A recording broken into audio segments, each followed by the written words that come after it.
à cœur que cela, effectivement, prenne une autre dimension demain, s'appuyer sur des institutions réorganisées. Aujourd'hui, il y a de trop nombreuses institutions qui ont à peu près les mêmes attributions. L'ANIF, la CONAC, le ministère chargé du contrôle supérieur de l'État sont toutes des organisations chargées justement de veiller à la lutte contre la corruption. Il faudra les réformer, voir si on peut les, surtout s'il ne faut pas les restructurer. Je pense d'ailleurs qu'il faudra les réorganiser. Mais surtout, il faudra leur donner le droit d'ester en justice. C'est-à-dire que lorsque leurs investigations conduisent à l'indélicatesse d'un agent public, que ces organisations puissent saisir directement de la justice sans attendre que les rapports qu'ils auront adressés au chef de l'État puissent prospérer suivant le bon vouloir du chef de l'État. Aujourd'hui, on voit Épervier voler de temps en temps et pas à d'autres moments, on ne sait pas très bien pourquoi. Donc Épervier doit voler à tout moment, chaque fois, effectivement, qu'il y a une proie à attraper parce qu'elle est en délicatesse avec la fortune publique. Dans le cadre de ce chantier numéro 1, nous attendons mettre un accent sur l'organisation du vivre ensemble dans notre pays.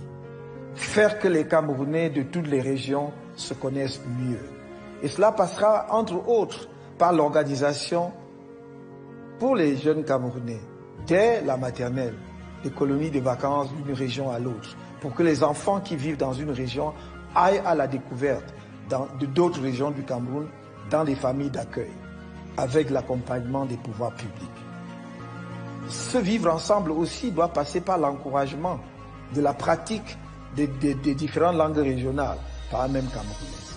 Mais s'agissant des langues en particulier, je mets un point particulier à la création d'une langue nationale. Non pas qu'une des langues camerounaises sera imposée juridiquement ou de facto à l'ensemble des Camerounais, mais il s'agira vraiment d'une langue construite à partir d'une grammaire que définiront les spécialistes de la linguistique, et il y en a de nombreux dans notre pays, et le vocabulaire sera d'autant plus riche que nous avons une diversité linguistique. Nous allons donc utiliser des synonymes pour avoir un vocabulaire tiré des différentes langues de toutes les régions du pays. Nous en avons environ 250 langues. Les écrivains auront une marge de manœuvre extraordinaire pour rédiger en utilisant des synonymes. Donc une langue nationale. Je voudrais également insister sur l'organisation ou la réorganisation de la citoyenneté. À cet égard, nous tiendrons justement des assises de la citoyenneté de façon à ce que les Camerounais débattent entre eux de ce que c'est qu'être Camerounais.